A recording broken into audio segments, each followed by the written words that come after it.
Thanks. Good morning, everyone. Hey, I'd like to walk around a little, so if I can just take this off, that'd be great.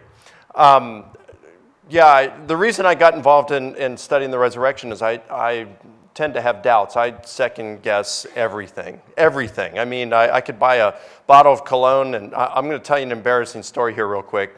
My wife gave me, this several years ago, she gave me a coupon for a department store down in the Atlanta area, and she said, why don't you get some new cologne or something? So I went to the store, and I mean, it's just a silly little thing, what kind of fragrance you're going to wear. And so I was just smelling all these different ones. I got it down to 2 of them, and then I took probably 10 minutes to choose between the 2.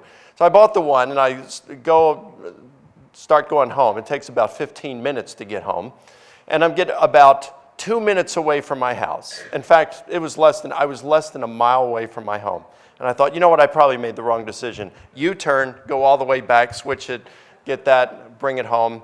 I wore it a couple times, said, I got the wrong one. I never wore it again.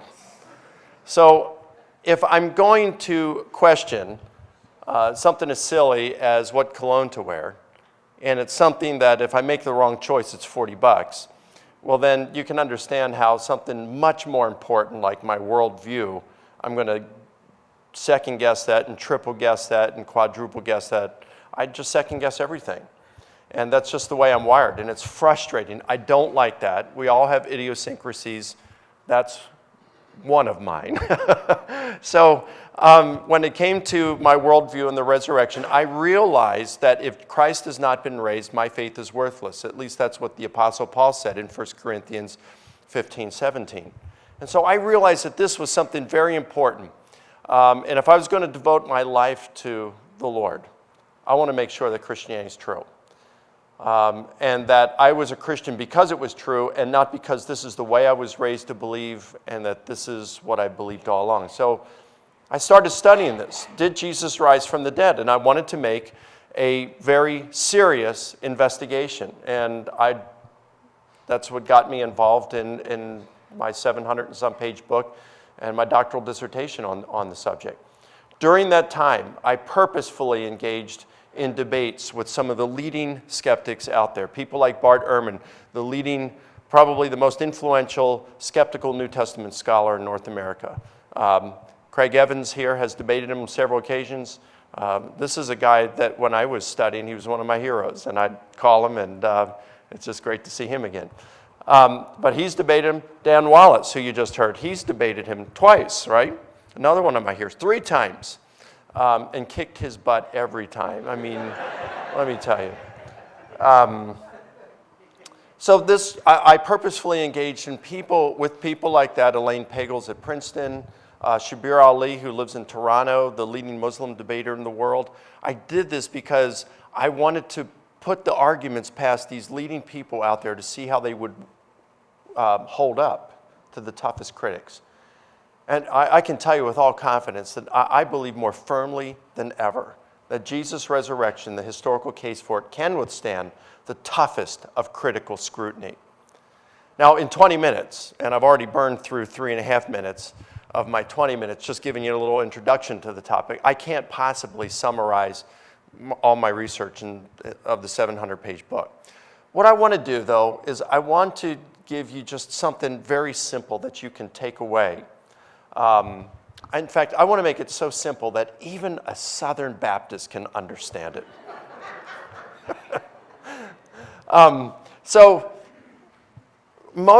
When we think about going and learning about the resurrection, what kind of evidence? You'd think we'd go to the Gospels, right? Well, a lot of skeptics, they like to attack the Gospels. We don't know who wrote them. The authors were biased. They contain all sorts of contradictions. They were written too long after the events they purport to describe, and they weren't written by eyewitnesses. Now, I think each of those claims could be contested, but these are the 5 major objections against the historical reliability of the Gospels. Well, I like to do something a little bit different when it comes to the resurrection. Let's throw out the Gospels for a moment. Let's not even use them. And why? I do think the Gospels are historically reliable, but that can really get us sidetracked on some different issues. I want to go with something that we can establish with a very, very high degree with historical certainty. And in saying that, I want to say this. There are some things that we can establish with greater historical certainty than others. We can have greater historical certainty for those things than we can for some other things. When we come to the Gospels, let's relate it to a deck of cards. Some cards have more value than others. And I say maybe when we come to the Gospels for their, in terms of using them for historical investigation, maybe we rate them as a 10 or a jack.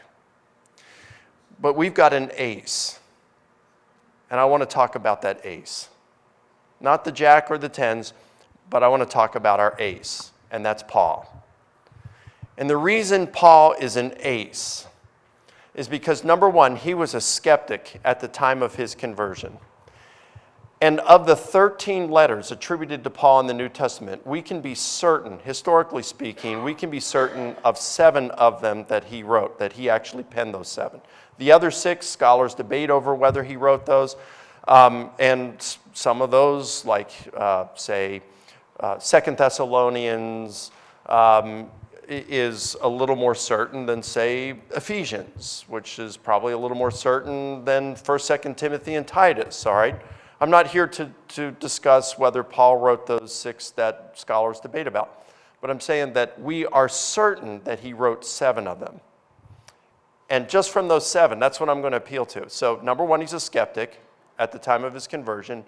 Number 2, there are 7 letters of Paul's that we can be certain that he wrote. And they were all written prior to any of the Gospels were written. So even if all the Gospels contained all of the problems that skeptics attribute to them, we can get a lot just from Paul, who writes before any of the Gospels. All right, so let me just give you an idea about Paul. He's a skeptic, and within a few years after Jesus' death, Paul has this experience that he is sincerely convinced is the risen Jesus appearing to him. And it radically transforms his life from being a persecutor of the church to one of its most able defenders. And by the way, virtually 100% of scholars who study the subject agree on what I just told you. It doesn't matter if they're atheists or agnostics. Even Bart Ehrman agrees with what I just said there. So Paul has this experience within a few years of Jesus' crucifixion, 2 to 5 years of Jesus' crucifixion, that he sincerely is convinced is the risen Jesus appearing to him, and it transforms his life. That doesn't mean he saw Jesus, but it does show that he believed that he saw Jesus, and we've got to account for somehow what he saw. Was it a hallucination? What was it? Was it the real Jesus? Not talking about that at this moment. All I'm establishing is that Paul had this experience that he believed was Jesus. It transformed his life to the point that he gives up his prestigious life in Judaism, becomes part of the persecuted rather than the persecutor, and ends up dying as a martyr for the Christian faith. So he is sincerely convinced that he's seen Jesus. Here's something else which is interesting. One of those undisputed letters of Paul is Galatians. And in Galatians chapter 1, Paul says that he goes up to Jerusalem 3 years after his conversion, and he meets with Peter, the lead apostle. Now, it's interesting to note that the Greek word that Paul uses here for meet is hysteresai. What English word do you think we get from that? History. You see, Paul didn't walk with Jesus during his lifetime. He may have seen him. I mean, every time you read the Gospels, every time you turn around, they're going up to a feast in Jerusalem, right? And Jesus is there. Jesus, if the trial scene is true in the Gospels, who knows? Paul may have even been there. He's this Pharisee. He may have been there and seen the crucifixion. Who knows what Paul saw? We don't know. But Paul didn't follow Jesus during his lifetime, so he wants to get the whole 9 yards from someone who did, and who better than Peter, the lead apostle? So he gets a history of Jesus from Peter, and he said as he saw James, the brother of Jesus, while he was there. Then Paul notes in Galatians chapter 2 that he goes up 14 years later in order to run the gospel message past them that he'd been preaching these years, to make sure he's preaching what they're preaching. And he said that they added nothing to what he was teaching. And basically they said, "You're good, Paul. Fist bump here. Good job, brother. Keep up the good work. They certify, the Jerusalem apostles certify that Paul is preaching the same gospel message that they're preaching. All right, now, maybe, as historians, we look at this and say, well, maybe Paul was lying about that. How do we know he was telling the truth? I mean, after all, he's this outsider apostle. He wasn't one of the disciples. So maybe Paul is saying this in order to give himself some authority. So as historians, we look for corroborating data. And we have this with Paul. Now, did you know that some of the apostles probably had disciples of their own? Peter had one named Clement of Rome. And we still have a letter written by Clement called First Clement. And he either wrote that letter somewhere between 65 and 69, or he wrote it somewhere between 90 and 95. We're not sure when. But he was probably discipled by Peter. And then there's this guy named Polycarp, and he was probably discipled by John. So, if some of you are pregnant and here are going to have a child, and you're thinking of, names for your son, just remember Polycarp, okay? Now, it's interesting to note how these guys mention Paul. If Paul was teaching heresy, and both Clement and Polycarp are writing after Paul's death.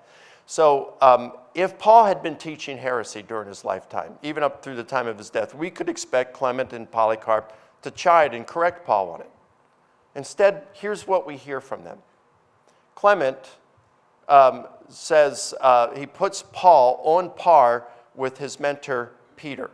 And Polycarp refers to the blessed Paul and says that Paul, and I quote, accurately and reliably taught the message of truth.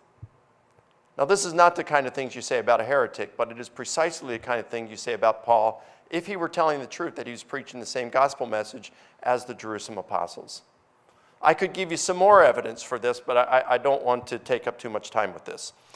What I want us to understand here is that when Paul is preaching the gospel message, we are likewise hearing the voice of the Jerusalem apostles. Go to 1 Corinthians, fast forward a few years to 1 Corinthians chapter 15. Paul is writing 1 Corinthians within about 25 years of Jesus' crucifixion. And he opens up 1 Corinthians 15 by saying, I want to remind you of the gospel message that I preached to you. Now, he preached this gospel message to them. He's writing this in 55. He preached this gospel message to them just a few years before, in 51, when he established the First Baptist Church there in Corinth. And then, so that's 51. And then he has this meeting with the Jerusalem apostles I mentioned just a few moments ago. He had this meeting around the year 40, between 46 and 49. So this is the gospel message the Jerusalem apostles had certified he was preaching in alignment with their own. This is the gospel message that several years later, Clement of Rome and Polycarp said Paul was teaching, accurately and reliably teaching the message of truth. And in 1 Corinthians 15, Paul says, I want to remind you of the gospel message that I preached to you. This is pretty cool stuff. This is what we are about to see is certifiably the official and formal proclamation of Jesus' disciples on the resurrection. This is why this is so cool. Even if the Gospels were all corrupted and all sorts of problems with it, when we read 1 Corinthians 15, when Paul's talking about this gospel message he's reminding them of, we can trace this right back to the Jerusalem apostles. And Paul says here, I delivered to you what I also received. So this is the imparting of oral tradition. Paul's given that away here. He says, Christ died for our sins according to the Scriptures, and that he was buried, and that he was raised on the third day according to the Scriptures, and that he appeared to Peter, remember he met with him, then to the 12, then to more than 500 at one time. Paul adds most of these are still alive, but some have died. In other words, they're still around to cross-examine if you want to. Then he appeared to James. Remember, Paul had met with James. Then to all the apostles. And then Paul says, last of all, as to one untimely born, he appeared also to me. So we've got 6 resurrection appearances here. 3 to individuals, 3 to groups. The 3 individuals, Peter and James, whom Paul had met with, and then Paul himself. and then 3 group appearances, to the 12, to more than 500, and to all the apostles.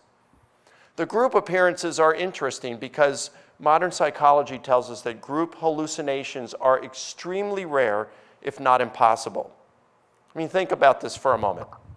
Let's suppose that, I don't know, we're all family members in here, let's just say, and you're hallucinating me. Or maybe you hear about my death, and you're grieving, and some of you are going to hallucinate. In fact, statistics show that about 7% of senior adults bereaving the loss of a loved one will experience a visual hallucination. So number one, you got the 12, and to all the apostles, that's 100%. Not 7%, but an unthinkable 100%. And then you've got group appearances. Now some of you might be in the frame of mind to hallucinate if you were grieving my death, but not all of you. In fact, we all have different personalities, so it's not going to be that all of us are going to hallucinate. But imagine all of you, 100% of you, hallucinating me visually, simultaneously, and it's so similar that you all think I'm saying and doing the same thing. It's just not plausible, the hallucination hypothesis. And remember, Paul was not grieving. Jesus would have been the last person in the world he would have wanted to see. What we can establish historically, beyond a shadow of a doubt, and that's small, I just measured it yesterday. We can establish with reasonable historical certainty that Jesus' disciples and Paul were they were preaching that Jesus had risen from the dead and had appeared to them in individual and in group settings. It's not legend because it went back to them, right? There was no time for legend to develop here. It goes back to these original eyewitnesses. And it wasn't a hallucination based on what we know about hallucinations. So there's a lot that we can establish just by looking at this thing with Paul. And we know that Paul was willing to suffer and even die the death of a martyr for this. And we also know later on from church history that the disciples, all of them, we've got at least 11 ancient sources that show that the disciples and Paul were willing to suffer continuously and willing to die as Christian martyrs. That's not to say we can prove that they all did. We can certainly prove Paul did. We can prove Peter did. We can prove that James, the brother of Jesus, did. We can show those historically. The others, possible, is what we can show, but the reports are quite late. But we can show certainly Peter, Paul, and James for certain.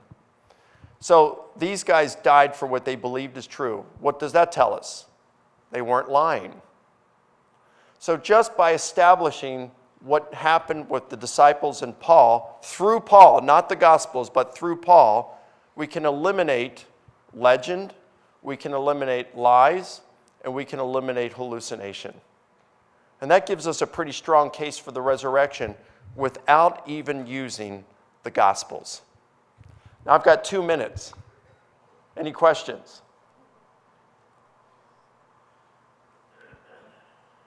Left you speechless, huh? Yes, ma'am. Oh, I'm glad you said that.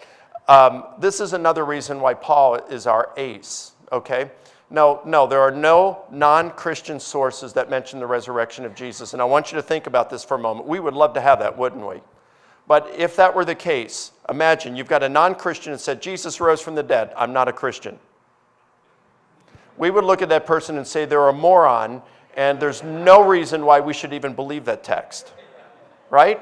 I mean, that's what would be the case. That's what skeptics would say.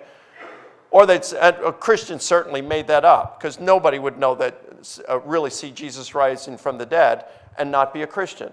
But what we do have with Paul is we have a guy who we know was a non-Christian. He wasn't just neutral, he was actually hostile to the Christian church. By his own testimony, he persecuted them, he arrested them, beat them, imprisoned them, consented to their execution because they were Christians, and then he became one.